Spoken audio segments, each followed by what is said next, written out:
I paid for my brother's dream wedding. Then my stepmother said I was not family. Part 1. The text arrived while I was sitting in a conference room overlooking the city skyline.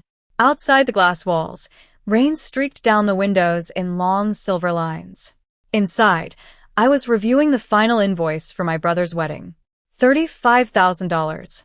Every decoration, every flower arrangement, every table setting, every detail, paid by me. I stared at the number and smiled. For the first time in years, I thought maybe my family and I were finally becoming closer. Then my phone vibrated. A message from my stepmother. I opened it expecting another wedding update.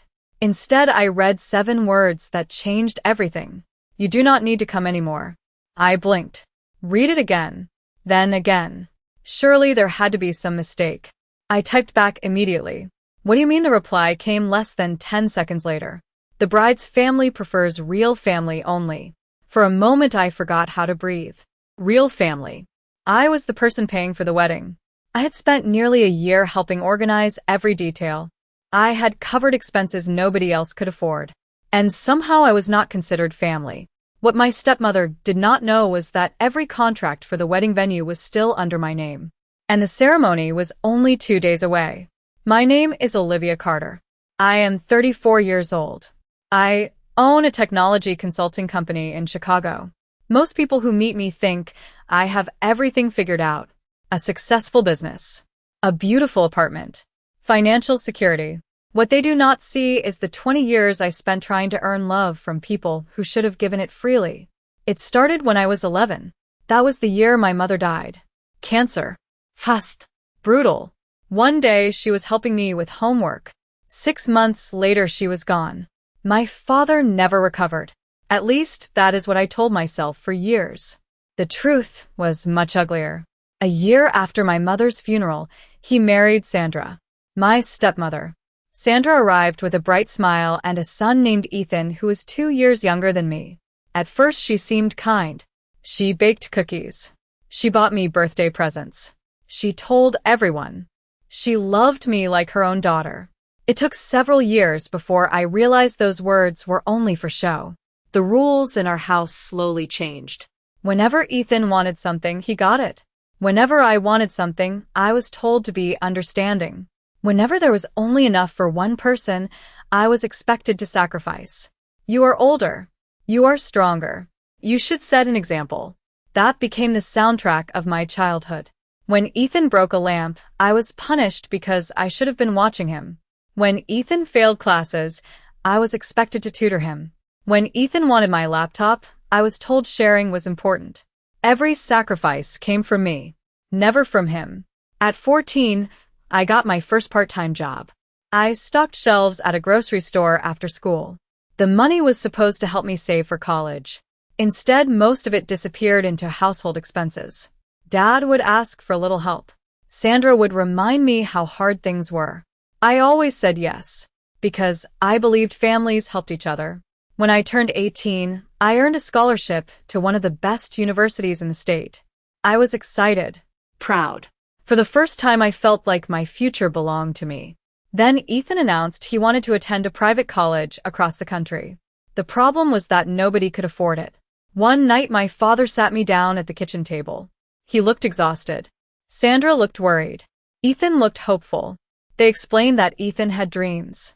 Big dreams. He needed support. Then came the request. Would I be willing to delay college for a year and help the family financially? I remember staring at them. Part of me wanted to say no, but another part desperately wanted approval. I wanted them to see me as valuable, important, needed. So I agreed. 1 year became 2. 2 years became 3. By the time I finally attended college, Ethan had already dropped out. He said the classes were boring. Nobody seemed angry. Nobody demanded repayment. Nobody held him accountable. Life simply moved on. I worked 3 jobs to finish my degree. I graduated near the top of my class. Started a consulting business. Expanded it. Hired employees. Built something from nothing. And every step of the way, my family appeared whenever they needed money. Dad needed help with medical bills. I paid. Sandra needed home repairs. I paid. Ethan wanted to launch a business. I invested. The business failed within 8 months. I lost nearly $50,000. Nobody apologized. Nobody offered repayment. Sandra simply said family supports family. For years, I accepted that logic. Because every time I helped, I received tiny pieces of affection. A compliment, a hug, a thank you. Those scraps felt valuable. I did not realize I was paying thousands of dollars for emotional crumbs. Everything changed when Ethan announced his engagement. The entire family celebrated. Sandra cried. Dad opened a bottle of champagne. Everyone talked about how beautiful the wedding would be. Then reality arrived. They could not afford it. Not even close. The venue alone exceeded their budget. The catering was impossible. The honeymoon was out of reach. For several weeks, they complained constantly about money. I knew exactly where the conversation was heading. One Sunday afternoon, Sandra sighed dramatically across the dinner table. Your brother deserves a beautiful wedding. Dad nodded. Such a shame we cannot give him one. Ethan looked down sadly. The performance was almost impressive. And just like every other time in my life, I stepped forward to solve the problem. I will take care of it. The room immediately brightened. Sandra hugged me. Dad smiled. Ethan thanked me. For a few minutes, I felt loved. Important. Included. I should have recognized the pattern. Instead, I handed them exactly what they wanted. Over the next 10 months, I planned every detail. I booked a luxury venue overlooking Lake Michigan. I hired photographers, musicians, decorators. I upgraded everything. I wanted the wedding to be perfect, because somewhere deep inside me, a little girl still believed this might finally make her family love her. I had no idea that while I was paying for their dream wedding, they were already planning how to remove me from it. To be continued. I paid for my brother's dream wedding, then my stepmother said I was not family part 2 for the next several months. I lived and breathed wedding planning. Every evening after work, I reviewed contracts. Every weekend, I met with vendors. I compared flower arrangements, taste-tested catering menus, negotiated prices. Reviewed seating charts. I handled everything. The strange thing was that Ethan barely participated. Whenever I asked for his opinion, he shrugged. Whatever you think is best. His fiancée Rachel was slightly more involved, but even she seemed distant. At first I assumed they were busy. Looking back, I realized something else was happening. They never expected me to actually attend. That was why none of the details truly included me. I was funding the event, not participating in it. The first warning sign came 3 months before the wedding. I discovered a family group chat discussing wedding plans. A group chat I was not part of. I found out by accident. Dad mentioned a conversation that supposedly happened the previous night. I had no idea what he was talking about. When I asked for clarification, an awkward silence filled the room. Sandra quickly changed the subject. At the time, I ignored it. I should not have. The second warning sign came 6 weeks later. The wedding invitations arrived. I was excited to see them. After all, I had personally paid for the designer who created them. When mine arrived, I noticed something strange. Every invitation included the phrase together with their families except mine. Mine simply listed the ceremony details. No mention of family. No acknowledgement that I was the sister of the groom. No recognition whatsoever. I stared at the invitation for several minutes. A strange feeling settled in my stomach. Something was wrong. Very wrong. But years of conditioning had trained me to ignore my instincts. Whenever something felt unfair, I convinced myself I was overreacting. So I pushed the feeling aside. The wedding continued. The bills continued. The payments continued. Then came the rehearsal dinner planning.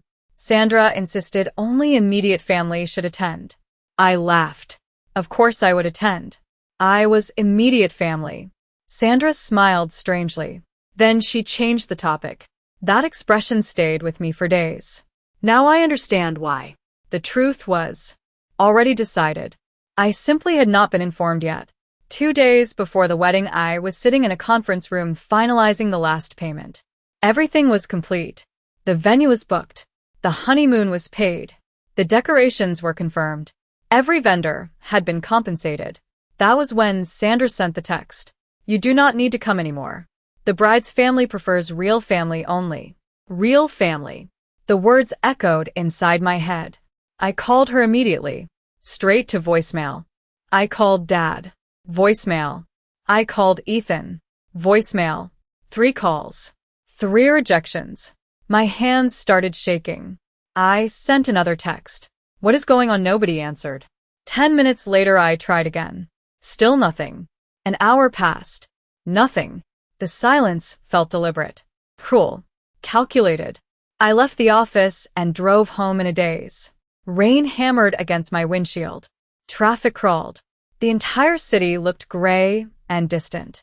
By the time I reached my apartment, anger had replaced confusion. I deserved an explanation. At minimum. Instead, I was being treated like a stranger. When I walked inside my apartment, my phone buzzed. A message from my cousin Emma. Are you okay? My stomach tightened. Why 3 dots appeared, then disappeared, then appeared again. Finally, she replied. You have not seen it yet. Have you seen what a screenshot arrived? The moment I opened it, everything changed. The image showed a group chat called Wedding Family Circle. There were more than 20 people inside. Dad. Sandra, Ethan, Rachel, several relatives. Almost everyone. Everyone except me. My eyes moved to the latest message. Sandra had written, thankfully Olivia is too busy with work to attend. This will make things much smoother. Several people responded with thumbs up emojis. Then I saw Ethan's message. Honestly, it is better this way. The focus should stay on family. I felt physically sick. Family. The same word again. The same knife pushed deeper. Then I noticed another message. Aunt Carol had asked, did Olivia mind not being invited? Sandra responded, she understood completely. She knows this day is not about her. The lies were unbelievable. Nobody had asked me. Nobody had explained anything. They simply erased me. Then rewrote the story. I sat on my couch staring at the screen. For the first time in years, the entire pattern became obvious. Every loan, every gift, every sacrifice, every emergency, every request. They never saw me as a daughter, never as a sister, never as family. I was a resource, a solution, an open wallet. The moment they no longer needed my presence, they removed me without hesitation. The pain should have made me cry. Instead, something else happened. I became calm, terrifyingly calm. The kind of calm that comes when a person finally understands the truth. I walked to my office, opened my laptop, pulled up the wedding contracts, one by one. Venue contract, catering contract, photography contract, transportation contract. Everything was there. Every signature, every payment, every agreement. And one detail stood out above all others. Client name Olivia Carter, not Ethan Carter. Not Sandra. Not Dad. Me. Only me. I slowly leaned back in my chair. For months, I had viewed these contracts as proof of generosity. Now they looked like something else. Control.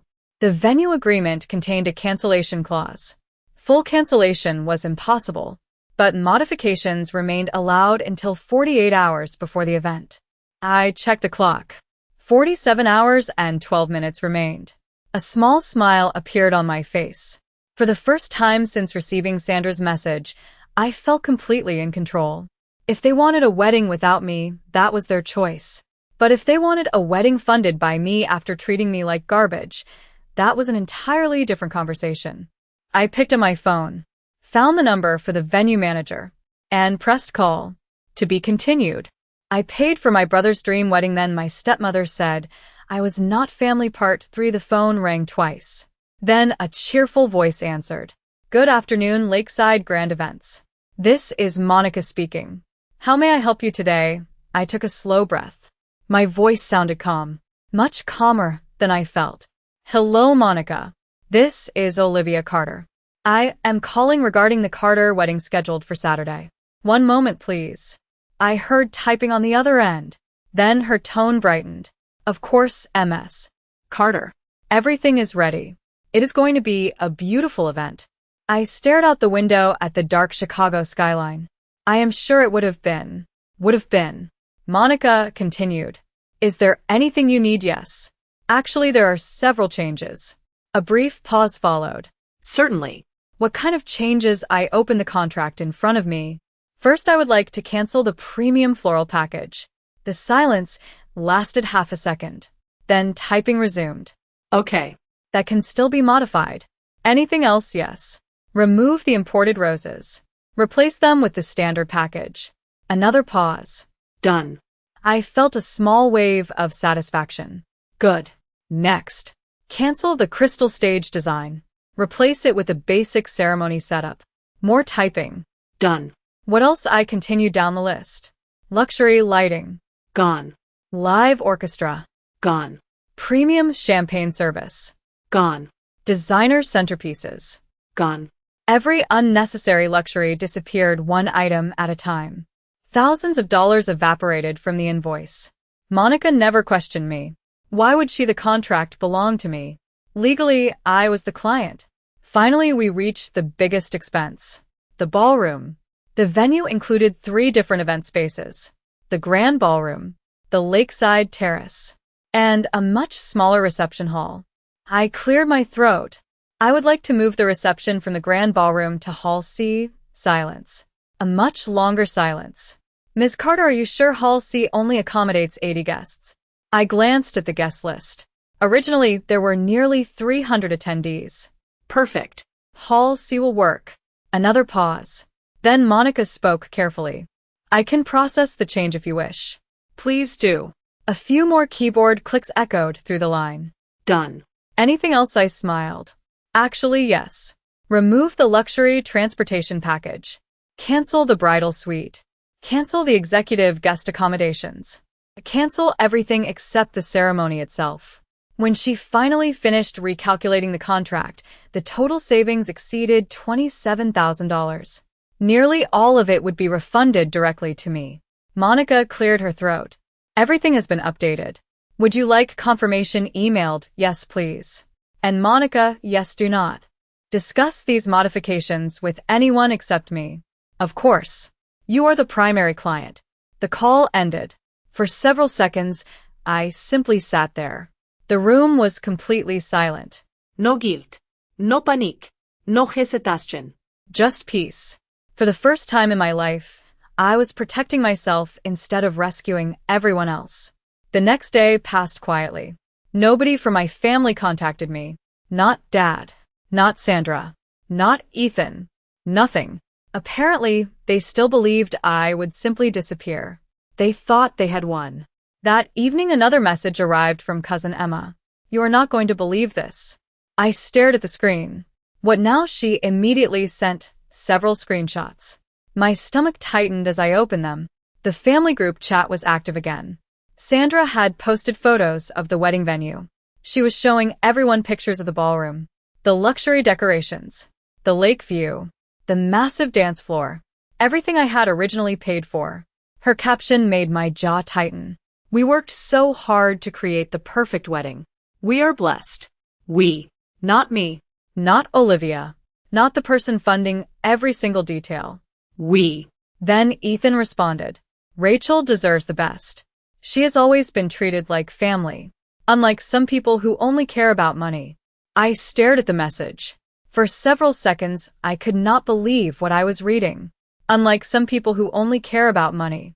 The irony was unbelievable. I had spent years sacrificing my own financial goals for them. Years. And now I was being portrayed as selfish. Suddenly my phone rang. Unknown number. I almost ignored it. Then curiosity won. Hello, a nervous female voice answered. Olivia, it was Rachel. My future sister-in-law. The first person connected to the wedding who had contacted me since the text. Y Rachel. There was an uncomfortable pause. I heard her breathing. Then she spoke. I just wanted to say, I did not know. No, what about what Sandra said? About you not coming. My heart skipped. What do you mean? Rachel sighed. Sandra told me you chose not to attend because you were angry about wedding expenses. I closed my eyes. Another lie. Of course. Rachel continued. I only found out yesterday that you paid for almost everything. Nobody told me. I laughed softly. Not because it was funny, because it was absurd. What else did they tell you? Another pause. Honestly, Sandra said, you always try to make family events about yourself. I nearly dropped the phone. For years I had funded birthdays, vacations, medical emergencies, school tuition, and somehow I was the selfish one. Rachel sounded embarrassed. I did not believe it completely, but I did not know the truth either. I appreciate you calling. She hesitated. Are you really not coming? I looked toward the confirmation email sitting open on my laptop. The modified contract, the updated guest arrangements, the smaller venue, the downgraded services, the disaster waiting to unfold. Then I smiled. Actually, Rachel, I think I might stop by. The silence on the other end was immediate. Really, yes. I would not miss it. After hanging up, I walked onto my apartment balcony. The city lights stretched endlessly into the night. For years, I had spent my life trying to buy acceptance, trying to earn a place in a family that never intended to give me one. But that chapter was ending. The wedding was less than 24 hours away, and nobody in my family had any idea what awaited them. At that very moment, Sandra was probably bragging about the luxurious ballroom. Ethan was probably imagining his grand entrance. Dad was probably expecting another perfect rescue from me. None of them knew the ballroom no longer existed. The luxury package was gone. The transportation was gone. The private suites were gone. The entire dream wedding had been reduced to the bare minimum. And the best part was this. Everything had been done legally. Everything had been done through the contracts. Everything had been done by the person who paid for it. Me. Tomorrow they would finally learn a lesson that should have been taught years ago. If you treat someone like an outsider, you do not get to spend their money like family. To be continued. I paid for my brother's dream wedding. Then my stepmother said I was not family. Part 4. Wedding day arrived bright and clear. The storm from 2 nights earlier had vanished. Sunlight reflected across Lake Michigan.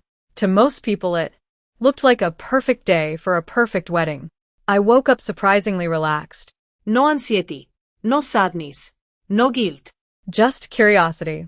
I wanted to see how long it would take for reality to catch up with my family. At 8 in the morning, my phone exploded with notifications. Not from Dad. Not from Sandra. Not from Ethan. From vendors. The florist confirmed the updated order. The venue confirmed the revised guest count. The catering company confirmed the standard package. Everything was locked in. No further modifications allowed. The changes were final. I made coffee and sat by the window. For years, I had imagined this wedding. Not because I wanted attention, because I genuinely wanted Ethan to be happy. Despite everything, he was still my brother. Or at least I thought he was. The memory of our childhood drifted through my mind. I remembered helping him with homework, driving him to job interviews, paying his rent when he lost work, covering his credit card debt when collectors started calling. Every time he promised things would be different. Every time I believed him. And every time he proved me wrong. Around 10 o'clock my phone rang. Dad. His name flashed across the screen. The first call from him since Sandra told me not to attend. I answered. Good morning, Dad. His voice sounded rushed. Olivia. Where are you? At home? A brief silence followed. You are still coming today, right? I almost laughed. Not because it was funny. Because the question was ridiculous. Sandra told me not to come. Another silence. Longer this time. Your stepmother did not mean it like that. Really? Dad hesitated. You know how she is. No. Actually, I do know how she is. The conversation grew quiet. Dad cleared his throat. Look. Maybe there was some misunderstanding. But today is important. Can we just move forward? Move forward. The same phrase people use when they do not want accountability. I stared out the window. Dad, did you know she called me not real family? His silence gave me the answer. He knew. Maybe not every detail, but enough. I felt something inside me finally break. Not with anger. With clarity. You knew. Olivia, you knew. Dad sighed heavily. I did not want conflict before the wedding. There it was. The truth. His priority was never fairness. Never protecting me. Only avoiding discomfort. I ended the call a few minutes later. Nothing else needed to be said. By noon, guests began arriving at the venue. I knew because cousin Emma kept sending updates. The first text arrived at 12:15. People looked confused. I smiled. 5 minutes later, another message appeared. Very confused. Then came a photo. I opened it immediately. The image showed dozens of guests standing outside Hall C. The small reception room. Not the grand ballroom. Not the luxury venue Sandra had shown everyone. Hall C. A room barely large enough for a third of the guest list. I nearly laughed out loud. Another photo arrived. People were checking invitations, looking around, talking among themselves, trying to understand what happened. Then Emma sent a single sentence. Sandra looks furious. I could practically picture it. The tight jaw. The forced smile. The panic behind her eyes. For months, she had bragged about this wedding. Now she was watching her fantasy collapse in real time. At 1:30, my phone rang again. This time it was Ethan. I answered immediately. Hello, brother. His voice exploded through the speaker. What the hell happened? Straight to the point. Interesting. What do you mean do not play games? The ballroom is gone. The transportation is gone. Half the decorations are gone. What happened? I sipped my coffee. I made some changes. Silence. Then disbelief. What I made changes? Why? The answer was simple. Because I was not family. For several seconds, Ethan said nothing. I imagined him standing in his wedding suit. Face red. Guests watching. Panic growing. Then he finally spoke. You ruined my wedding. No. I paid for your wedding. There is a difference. His breathing became heavier. Olivia, this is not funny. Neither was being told I was not family. Another silence. Then I delivered the sentence I had waited years to say. If I am not family, why should I pay for family benefits? The line went dead. He hung up. I stared at my phone and smiled. For years I had imagined standing up for myself. The reality felt surprisingly peaceful. At 2 o'clock, Emma sent another update. You need to see this. A video followed. I pressed play. Sandra was arguing with the venue manager. Her voice was loud enough to hear clearly. There has been a mistake. We booked the grand ballroom. The manager remained calm. The reservation was modified by the client. Sandra demanded. Who approved that? The manager answered without hesitation. Ms. Olivia Carter. The video ended. I replayed it twice. Then 3 times. Not because I enjoyed her embarrassment. Because after years of being invisible, my name had finally been acknowledged. Not as a wallet. Not as a backup plan. As the person actually in control. And the best part was this. The real chaos had not even started yet. Because guests were beginning to ask questions. And very soon someone was going to discover the truth. The person excluded from the wedding was also the person who paid for it. That revelation was about to spread through the venue like wildfire. To be continued. If you're enjoying the story and want to see what happens next when the guests discover the shocking truth, make sure to like, subscribe, and leave a comment below. Tell me what you would have done in Olivia's situation. Would you have canceled everything or done exactly the same thing?